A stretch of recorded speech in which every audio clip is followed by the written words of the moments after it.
اگلا سنو، کہتے ہیں حضرت معاویہ کی حکومت کو آپ کیا کہتے ہیں؟ سوال پوچھا، لکھا حضرت معاویہ کی حکومت بنص نبوی صلی اللہ علیہ وآلہ وسلم ملک عزوز ہے۔ انہوں نے کہا حضور نے کہا، میں نہیں کہتا، نبی نے جو کہہ لیا ان کے بارے میں نے بھی وہی کہہ لیا، پکا وہابی ہوں، قیاس نہیں کرتا میں۔ اسی دفعہ نص سمجھائی تھی نا، ایک ہوتی نص قرآنی، ایک ہوتی نص حدیث۔ قرآن کی آیت کو نص کہتے ہیں، ٹھیک ہے، اور حدیث کو پھر ادھر سے نص حدیث کی، یہ حدیث سے مسئلہ ثابت ہے، یہ قرآن کی نص قرآن کی آیت سے مسئلہ ثابت ہے۔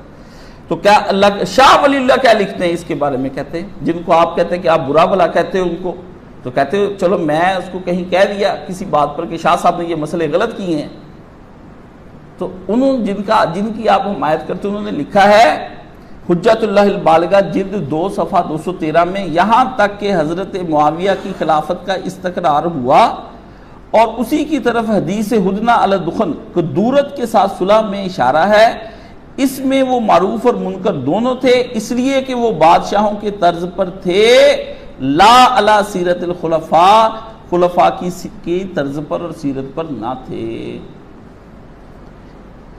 اس لیے اچھا، اور تنقیح روا، یہ جو تنقیح روا مشکات شریف کی شرح ہے، یہ اس نے جو اس کے اوپر کام کیا تعالیٰ حنیف بجیانی اہل اعتصام جنہوں نے نکالا تھا، یہ حافظ صلاح الدین یوسف کے استاد ہیں، انہوں نے کیا لکھا یہ سن لو۔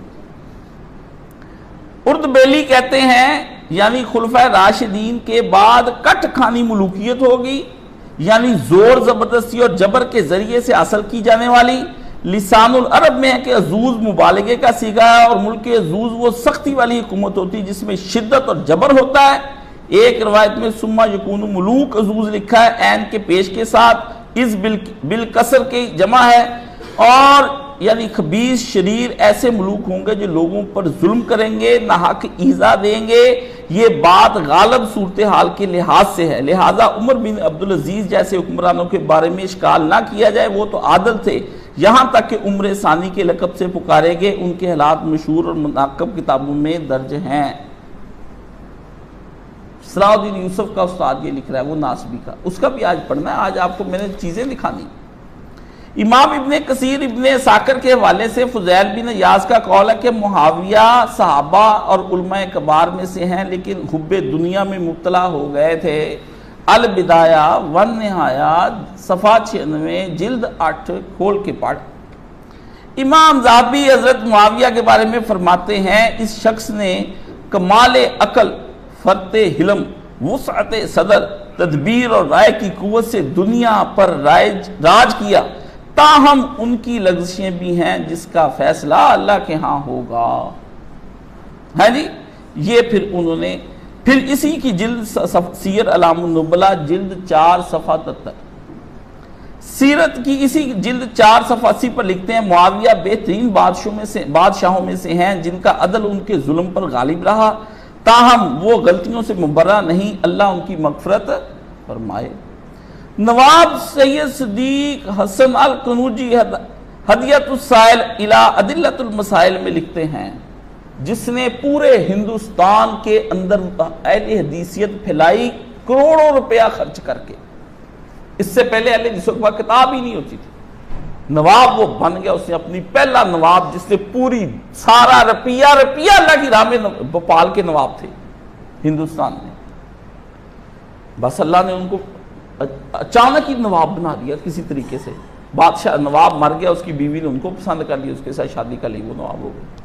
وہ پکے ہی اہل حدیث سے، انہوں نے بیٹھتے پورے ہندوستان کے اندر جو ہے نا پہلا کام کیا، پورے عرب سے کتابیں، یہ فتح الباری، یہ جتنی بھی آپ کو نیل الطار امام شوکانی کی ملتی، لے کے اس نے سیٹ بنا خربوں روپیہ آج کا بنتا ہے، سونے کی اشرفیاں تول کے کتابیں لے کے انہوں نے نا اللہ کی راہ میں، اس کے پاس تھی، اس نے کہا سونے کی شرفی سے تول کے دوں گا، کہا سونے کی شرفی سے تول لیں گے ہم۔ جنہوں نے دین پھیلانا ہوتا ہے، جنہوں نے دین نہیں پھیلانا انہوں نے یاشیاں کرنی ہیں، وہ اوپر بیٹھ کے بھی یاشیاں کرتے ہیں، اپنی دولت کو اللہ کی راہ میں پھیلا جاؤ۔ آج نواب کو سارا ہندوستان جائے، پہلا ترجمہ نواب وحید الزمان کو اس نے کہا کر ساری کتابوں کا ترجمہ، روپیے میں لگاؤں گا، بیٹھ جائے ادھر، کوئی تمہیں روزی روٹی نہیں کمانی۔ نواب بیٹھ گیا، پہلا اردو ترجمہ کتابوں کا سب سے پہلے اہل حدیثوں کا انہوں نے کیا، قرآن کا بہترین ترجمہ انہوں نے کرایا، ہر شے اس نے کرائی، کمال. اس نے اچھے عالم ہندوستان میں کہا بیٹھ جاؤ، خرچہ میرے ذمہ، کام کرو، سارے کام کروایا. آپ سارے